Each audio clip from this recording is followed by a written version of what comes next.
अस्सलाम वालेकुम। मेरा नाम है जहाज़ेब हाशमी और यह है निसान नोट ई पावर 2021 मॉडल।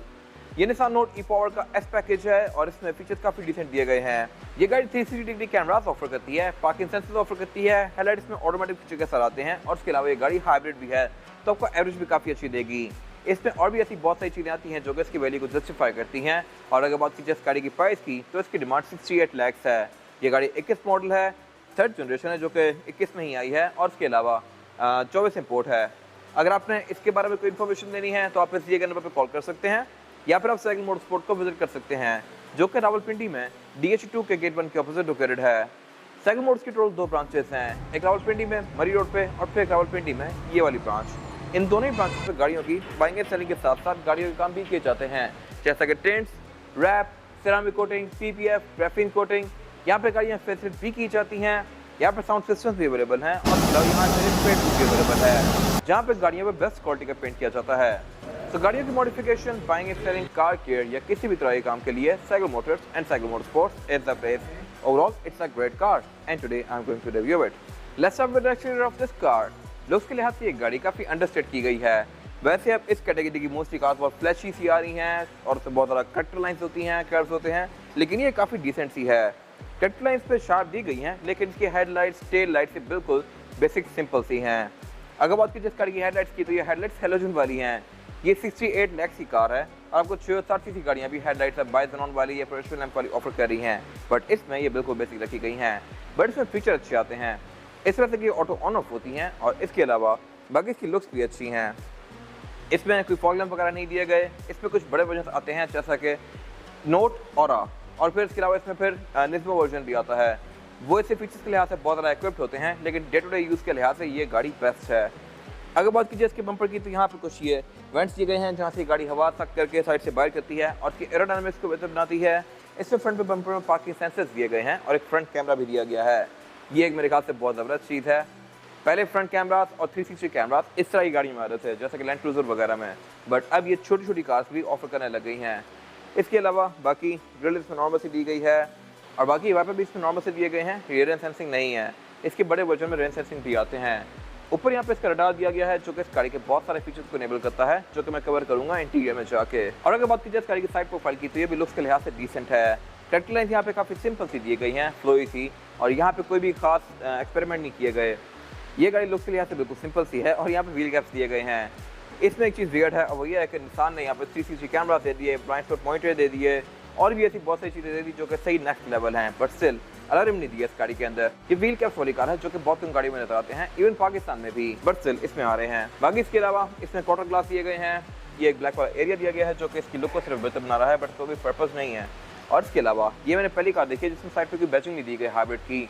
जितनी हाइब्रिड कार्स होती हैं, बेशक मर्सिडीज़ की हो, BM की हो, टोयोटा की हो, जिस मर्जी की हो, अगर वो हाइब्रिड होंगे तो यहाँ पे एक बैच दिया हुआ होगा EQ पावर का, EQ बूस्ट का या फिर हाइब्रिड का कुछ ना कुछ, बट इसमें कुछ भी नहीं दिया हुआ। इसकी भी वजह ये हो सकती है कि ये गाड़ी होती ही हाइब्रिड है तो लोगों को पता होगा कि ये हाइब्रिड कार ही है, बट अगेन ये प्रियस के केस में भी ऐसा ही है। प्रियस होती ही हाइब्रिड है बट सिर्फ उसमें हाइब्रिड लिखा गया होता है।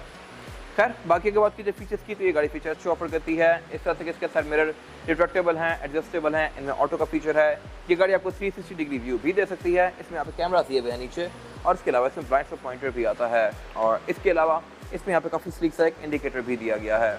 और अगर बात की जाए इस गाड़ी की एब्सोल्यूट साइड प्रोफाइल की तो साइज़ के लिहाज से ये गाड़ी वेट या एक्वा वगैरह जितनी है, बट फीचर्स के लिहाज से उनसे ऊपर है और इसके अलावा पावर के लिहाज से ये गाड़ी एक्वा के ऑलमोस्ट बराबर ही है। बट एक्वा की मार्केट थोड़ी ज़्यादा स्ट्रॉन्ग है क्योंकि वो गाड़ी टोयोटा है, बट ये गाड़ी आपको कम पैसों में फीचर उसके आसपास के ही ऑफर करती है। अगर आप 21 मॉडल की एक्वा लेते हैं नई शेप वाली तो वो गाड़ी आपको 80 लाख के आसपास मिलेगी, फीचर उसमें भी इतने होंगे, जबकि ये गाड़ी आपको 60 से मिलना शुरू हो जाती है और उसमें भी फीचर एक्वा वाली ही दिए गए हैं नई वाली एक्वा जैसे, जस्ट कंपनी का फ़र्क है। बाकी इसके अलावा इसमें स्मार्ट एंट्री दोनों ही तरफ आती है। मैं इस गाड़ी को यहीं से ही लॉक अनलॉक कर सकता हूँ और साइड मिरर तो डेफिनेटली अनफोल्ड होंगे ही। हाइट के लिहाज से भी ये गाड़ी डिसेंट है और इसके अलावा ग्राउंड क्लियरेंस भी इस गाड़ी की सफिशिएंट है। बाकी इस गाड़ी में एंट्री एक्सिट भी आसान है, डोर पैनल्स के काफ़ी बल्कि से हैं। और अगर इस वाले एंड की बात कीजिए तो यहाँ पे ये गाड़ी काफ़ी हद तक नई वाली यार से मैसेज होती है। नई वाली यार इसमें टेलर भी इसी तरह साइड पे आ रही होती हैं, बैक पैक गाड़ी काफ़ी ऊपर की तरफ हो जाती है। इसी तरह का वहाँ पे क्वार्टर ग्लास भी दिया गया है और इसके अलावा मोर लेस ये गाड़ी साइज़ में भी वैसी ही है। खैर इसमें एक प्रॉपर क्वार्टर ग्लास दिया गया है और इसके अलावा ये वाला ग्लास भी इसका टिंटेड है क्योंकि गाड़ी एक जैपनीज इंपोर्ट कार है। रूफ इसकी लुक्स के लिहाज से काफ़ी डिफरेंट सी है। इस तरह से कि इसमें करेक्टर लाइन्स काफ़ी अनयूजुअल दी गई हैं और इसमें बैक पे फिर एक ये एरियल एंटीना दिया गया है और इसके अलावा बैक पे भी एंट्री एग्जिट आसान है, सेम फ्रंट की तरह ही। बाकी इसमें फ्यूल डोर यहाँ लेफ्ट पे नहीं आता बल्कि राइट पे आता है। आई एम नॉट श्योर ऐसा क्यों है, बट ये ऐसा ही है। और एग्जॉस्ट इसमें बैक पे लेफ्ट पे दिया गया है, जो कि पाकिस्तान में मोस्टली कार्स में राइट पे आता है। यहाँ पे ये इसका एग्जॉस्ट दिया गया है नीचे। और इसके अलावा बैक पे ये गाड़ी फीचर अच्छे ऑफर करती है। इस तरह से कि इसमें पार्किंग सेंसर्स दिए गए हैं। टेलर इस गाड़ी की एंड टू एंड कंटिन्यू करती हैं, लेकिन ये सेंटर वाला एरिया ऑन नहीं होता।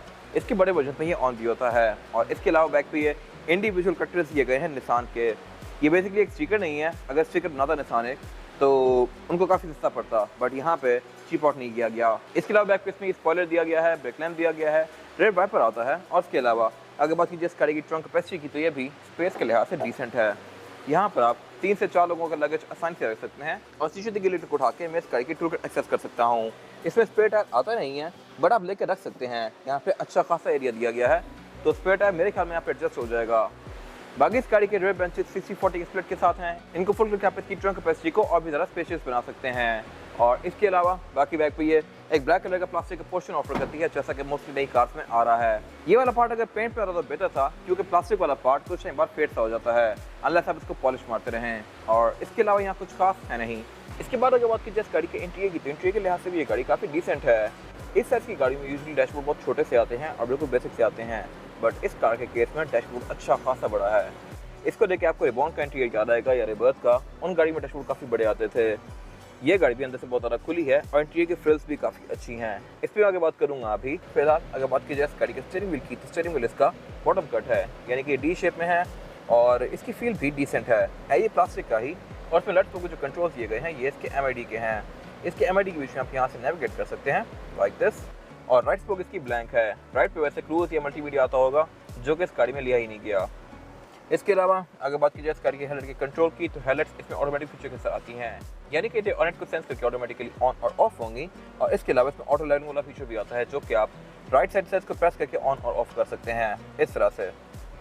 इसके अलावा वाइपर्स में नॉर्मल से दिए गए हैं। और अगर बात की जाए इस गाड़ी की मीटर की, तो मीटर भी इसका लुक्स के लिहाज से काफ़ी प्यारा है, क्योंकि ये पूरी ही स्क्रीन है। मैंने कुछ टाइम पहले मर्सिडीज E-क्लास का रिव्यू किया है, उसका भी मीटर काफ़ी हद तक ऐसा ही है। इसमें बड़ी सारी स्क्रीन दी गई है, जिसको आप काफ़ी हद तक कॉन्फ़िगर कर सकते हैं। इस स्क्रीन में लेफ्ट वाले एरिया प्रॉपर स्क्रीन है जो कॉन्फ़िगरेबल है, राइट वाले एरिया फिक्स है। स्पीड ये गाड़ी आपको डिजिटली शो करवाती है। और इसके अलावा लेफ्ट वाली स्क्रीन में ये गाड़ी आपको इसके ट्रेस, एवरेज किलोमीटर पर लीटर, आउटसाइड टेम्परेचर, गाड़ी की स्टैट्स, गाड़ी के फीचर्स को आप यहाँ से ऑन ऑफ कर सकते हैं। और इसके अलावा यहाँ पे आपको रडार की सेटिंग्स वगैरह भी शो करवाती है। गाड़ी के जितने मैसेजेस, एरर्स वगैरह हैं वो सब आपको यहाँ पे शो होंगे, जो कि इस गाड़ी में फिलहाल एक भी नहीं है। और इसके अलावा ये गाड़ी रोड की स्पीड को भी पिक करती है। अगर लेट्स सपोज कहीं की स्पीड लिमिट 80 है, तो ये गाड़ी रीड करके आपको बताइए कि यहाँ पे लिमिट 80 है और आप इससे एक्सीड ना करें। तो जो आप करेंगे एक्सीड, तो ये गाड़ी आपको वार्निंग भी करेगी। ये मेरे ख्याल से काफ़ी अच्छी चीज़ है। इसके अलावा यहाँ पे भी नीचे काफ़ी सारी लाइट्स दी गई हैं, जैसे कि रडार की, ऑटो लैम्पिंग हेडलाइट्स की। ये दोनों ही बहुत अच्छे फीचर हैं इस कैटेगरी के लिहाज से। और इसके अलावा इस स्क्रीन में एक चीज़ डिफरेंट है, और वो ये है कि ये कर्व होके आगे आके फिर यहाँ पे आ रही है। तो ये चीज़ मैंने पहली बार किसी कार में देखी है। और बाय द वे इस स्पेसिफिक कार में 360 कैमरास हैं, ब्लाइंड स्पॉट मॉनिटर हैं, बहुत कुछ है, बट यहाँ पे स्क्रीन नहीं है। तो आई एम क्यूरियस कि यहाँ पे 360 कैमरास काम कैसे करते होंगे। कैमरा तो लगे हुए हैं, डिस्प्ले कहाँ तो होगा। तो मे भी हो सकता है कि इस कट से स्क्रीन निकाली भी हो, बाद में ये लगाया हुआ हो, लेकिन इसकी जो फिटिंग है इसको देख के लग नहीं लगे ये बाद में लगा हुआ है। लगा ऐसा है कि ये कंपनी से आया हुआ है। और अगर ये कंपनी से ना आया हुआ होता, यहाँ पे स्क्रीन होती, तो यहाँ पे उसके कंट्रोल्स होते, तो इसमें कंट्रोल्स भी नहीं दिए गए। ये ऐसा ही आया कंपनी से।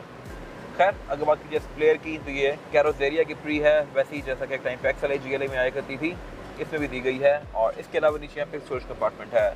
डैशबोर्ड इसका बहुत ज़्यादा वाइड है, पीछे तक है। एयरबैग की गाड़ी टोटल 2 ऑफर करती है, एक स्टीयरिंग व्हील में और एक डैशबोर्ड में। बड़े वर्जन में ज़्यादा भी आते हैं। फिर इसकी मल्टीमीडिया प्री के साथ यहाँ पे ये एक कार्बन फाइबर का एरिया दिया गया है, जो कि प्रॉपर कार्बन फाइबर है। ऐसा Peugeot 2008 में भी आता है, लेकिन उसका सिर्फ टेक्सचर कार्बन फाइबर का है, लेकिन वो है रबर ही। नीचे पे इसके एयरवेंट्स दिए गए हैं, क्लाइमेट कंट्रोल दिया गया है। क्लाइमेट कंट्रोल का सिंगल दोनों ही ऑफर करती है, लेकिन ये डिजिटल है। और इसके अलावा नीचे फिर एक USB का इंसर्ट दिया गया है, 12 आउटलेट दिया गया है और नीचे एक ड्रॉर दी गई है, जहाँ पर मैं कुछ छोटा मोटा सामान रख सकता हूँ। पीछे पर इसका पोस्ट स्टार्ट दिया गया है और इसका गेज सिलेक्टर दिया गया है। गेज सिलेक्टर भी इसका काफ़ी इंटरेस्टिंग है, इस तरह से कि मैं इसको गेज में इस तरह स्विच करूँगा, पकड़ के पीछे खींचूंगा तो ये डी में हो जाएगी, ऊपर पुश करूँगा तो ये रिवर्स हो जाएगी। पार्किंग के लिए एक डेडिकेटेड बटन दिया गया है। और मोस्टली हाइब्रिड कार्स में इस तरह के ही इलेक्ट्रॉनिक गेयर सिलेक्टर आते हैं, लेकिन गेयर सिलेक्टर इटसेल्फ काफ़ी इंटरेस्टिंग है डिज़ाइन के लिहाज से। फिर इसके अलावा इसमें ड्राइव मोड दिए गए हैं जो कि हैं नॉर्मल, इको और स्पोर्ट, और फिर मैं इस गाड़ी को ईवी मोड में भी चला सकता हूँ। फिर इसके अलावा यहाँ पे इसकी पार्किंग ब्रेक दी गई है जो कि इलेक्ट्रॉनिक है। ऑटो होल्ड का फीचर भी ये गाड़ी ऑफर करती है, यानी कि ये गाड़ी आपके लिए ब्रेक दबा के रहेगी जब तक आप ब्रेक नहीं दबाते। जैसे ही आप ब्रेक दबाएंगे तो इसकी पार्किंग ब्रेक खुद ही रिलीज होगी, और जब आप इसको रोक के ब्रेक को जोर से दबाएंगे तो फिर इसका ऑटो होल्ड दोबारा एंगेज हो जाता है। फिर इसके अलावा पीछे इसके सेंटर कंसोल दिया गया है। सेंटर कंसोल इसका स्पेस के लिहाज से भी अच्छा खासा स्पेशियस नहीं है, ये जस्ट छोटी सी ड्रॉर है, लेकिन इसका फुट अच्छा खासा बड़ा दिया गया है। और अगर बात की जाए इस गाड़ी की सीट्स की, तो सीट्स इसकी पूरी ही फैब्रिक की फिनिश में है। ये ब्लैक और डेनिम के कॉम्बिनेशन के साथ हैं जो कि इसकी लुक को अच्छा बना रहा है। ड्राइवर की सीट में हाइड्रोलिक भी आता है, जिससे मैं इसकी सीट को ऊपर और नीचे कर सकता हूँ, लाइक दिस। फिर इसके अलावा गेट सेक्टर से नीचे वाला एरिया इसकी पूरी ही ड्रॉर है। और अगर बात की जाए डोर पैनल्स की, तो इसमें ड्राइवर की विंडो सिंगल टैप वाली आती है। इसको मैं सिंगल टैप से फुली रोल डाउन और रोल अप कर सकता हूँ, लाइक दिस। और इसके अलावा इस गाड़ी की साइड में भी रिट्रैक्टेबल हैं, इनको मैं गाड़ी के अंदर बैठ के फोल्ड और अनफोल्ड कर सकता हूँ, इस तरह से। फिर इसके अलावा यहाँ पे इसका एक सेफ्टी फीचर दिया गया है, इसके मैं डाल वगैरह को यहाँ से ऑन ऑफ कर सकता हूँ। और अगर बात की जाए एंटी मिरर की, तो इसमें ड्राइवर और पैसेंजर दोनों के लिए दिए गए हैं, लेकिन लाइट दोनों में ही नहीं आती। सेंटर पे इसकी केबल लाइट्स दी गई हैं जो कि येलो हैं। रेयरव्यू मिरर इस गाड़ी का ऑटो डिमिंग फीचर वाला है, लेकिन ये भी लुक्स के लिहाज से बड़ा मजेदार है। ये प्रॉपर स्क्वायर सा बॉक्स है और इसकी लुक काफी मजेदार आ रही है, और इसके अलावा यहाँ पे कुछ खास है नहीं। और अगर बात की जाए इस गाड़ी में रेयर पैसेंजर्स की भी सीटिंग कैपेसिटी की, तो ये बैक पे डिसेंट है। यहाँ पर मेरे पास लेग रूम का तो कोई इशू नहीं है और हेडरूम का भी, लेकिन यहाँ पे दो ही लोग कंफर्टेबली बैठ सकते हैं, क्योंकि इसमें सेंटर में तो हम पाता है, और ये गाड़ी क्योंकि चौड़ाई में बहुत ज़्यादा स्पेशियस नहीं है, तो सेंटर में थर्ड पर्सन आ जाएगा, लेकिन फिर ज़्यादा कंफर्टेबल नहीं होगा। बैक पे उसके बैठने के लिए प्रॉपर हेडरेस्ट दिया गया है और सीट बेल्ट भी दी गई है, लेकिन इसकी स्पेस को देख के मेरे ख्याल से यहाँ पे एडजस्ट करना मुश्किल है। बाकी यहाँ फीचर डिसेंट दिए गए हैं। रेयर पैसेंजर्स के लिए एक फोन होल्डर दिया गया है, यहाँ पर आपकी छोटी मोटी कीज वगैरह इसमें रख सकते हैं। बैक पे 3 हेडरेस्ट दिए गए हैं, सीट बेल्ट दी गई हैं, इसके पोर्ट्स दिए गए हैं। रेयर बेंचेस फोल्डेबल हैं, डोर्स में स्पीकर्स भी आते हैं, और इसके अलावा यहाँ पे कुछ खास है नहीं। इसके बाद अगर बात की जाए इस गाड़ी के इंजन की, तो इंजन की गाड़ी एक ही ऑफर करती है 12 सीसी हाइब्रिड। ये इंजन टर्बो वगैरह नहीं है, सिंपल सा ही है और सिर्फ 3 सिलेंडर है, बट परफॉर्मेंस के लिहाज से अच्छा इंजन है। इसमें बड़े वर्जन भी आते हैं। ये स्पेसिफिक कार सिर्फ फ्रंट व्हील ड्राइव है, लेकिन इसमें ऑल व्हील ड्राइव ट्रेन्स भी आती हैं। ऑल व्हील ड्राइव गाड़ियों में फ्रंट पे भी इलेक्ट्रिक मोटर होती है, बैक पे भी इलेक्ट्रिक मोटर होती है, बट इसमें सिर्फ एक इलेक्ट्रिक मोटर है और ये 12 सीसी इंजन के साथ वर्क करती है। कंबाइंड ये सेटअप 115 हॉर्स पावर प्रोड्यूस करता है, जो कि एक अच्छा परफॉर्मेंस फिगर है और 16 सीसी गाड़ियों के बराबर है। जबकि इस हॉर्स पावर के साथ जो गाड़ियां होती हैं वो मोस्टली सेडान होती हैं, और ये गाड़ी एक हैचबैक है, तो आराम से ये ऑल्टस वगैरह सब कम्पीट कर सकती है। बाकी इसके अलावा एवरेज के लिहाज से भी इंजन बहुत अच्छा है, लेकिन इसमें थोड़ा सा उल्टा सीन है। शहर में ये गाड़ी आपको एवरेज अच्छी देगी, लॉन्ग पे ये बुरी देगी। उसकी वजह यह है कि हाइब्रिड कार शहर में जब चलती हैं तो लो स्पीड से चलती हैं, और इसका इलेक्ट्रिक वाला सेटअप काफी अच्छे से काम करता है, लेकिन जब ये हाई स्पीड पे जाती हैं तो फिर इलेक्ट्रिक किसी काम नहीं आता और फिर इंजन इसका डायरेक्ट फ्यूल ले रहा होता है। खैर, अगर बात कीजिए शहर की, गाड़ी आपको 20-22 तक की एवरेज दे सकती है, लॉन्ग पे गाड़ी 18-19 तक जा सकती है, डिपेंडिंग अपॉन ड्राइविंग पैटर्न। और बाकी इंजन बेस का काफी नीटली पैक्ड है, और इसके पार्ट्स भी पाकिस्तान में मिल जाते हैं। अब इससे पुरानी जनरेशन भी पाकिस्तान में काफी फेमस थी नोट ई पावर की, ये गाड़ी भी आहिस्ता आहिस्ता अपनी मार्केट बना रही है। फिर सिर्फ यही नहीं, पाकिस्तान में निसान की भी कार आ रही हैं, Nissan leaf, Nissan note, Nissan kick, और बाकी नवारा वगैरह भी पाकिस्तान में कुछ हैं, तो इसकी मार्केट अब बनती जा रही है। बाकी इसके अलावा इंजन पे में इसके प्रॉपर इंस्टॉलेशन दी गई हैं, बोनट के अंदर इंस्टॉलेशन नहीं आती, ये ऊपर स्टैंड से होता है, और इसके अलावा यहाँ पे कुछ खास है नहीं। इसके बाद अगर बात की जाए इस गाड़ी के टायर साइज की, टायर साइज जो ऑफर करती है नोट, ये है 185, 65 और 15। इसमें 15 इंच का स्टील रिम दिया गया है, और इसमें व्हील कैप दिया गया है ग्रे कलर का। इसके बड़े वर्जन में अलॉय रिम्स भी आते हैं। ये गाड़ी ऑलमोस्ट बिल्कुल बेसिक वेरिएंट है, इससे छोटा वेरिएंट भी आता है, उसमें कैमरास वगैरह नहीं होते। इसमें कैमरास वगैरह हैं बट अलॉय रिम नहीं है, और इसके अलावा इसमें फ्रंट पे डिस्क ब्रेक दी गई हैं, बैक पे ड्रम ब्रेक्स आती हैं। टायर इस गाड़ी में डनलॉप एनासेव है, जो कि अच्छा टायर है, और इसकी लाइफ अभी हाफ रिमेनिंग है। ये आपको 10-15 किलोमीटर और एक अच्छी राइड प्रोवाइड कर सकता है। ये था आज का रिव्यू। अगर आपको ये रिव्यू पसंद आया है तो इस रिव्यू को लाइक कीजिए, मेरे चैनल को सब्सक्राइब कीजिए, और अगर आपके पास इस गाड़ी से रिलेटेड कोई भी राय है तो कमेंट सेक्शन में शेयर जरूर कीजिएगा, ताकि वो लोग जो ये गाड़ी लेने वाले हैं वो आपकी राय से फ़ायदा उठा सकें। अपना ख्याल रखिएगा। Thank you.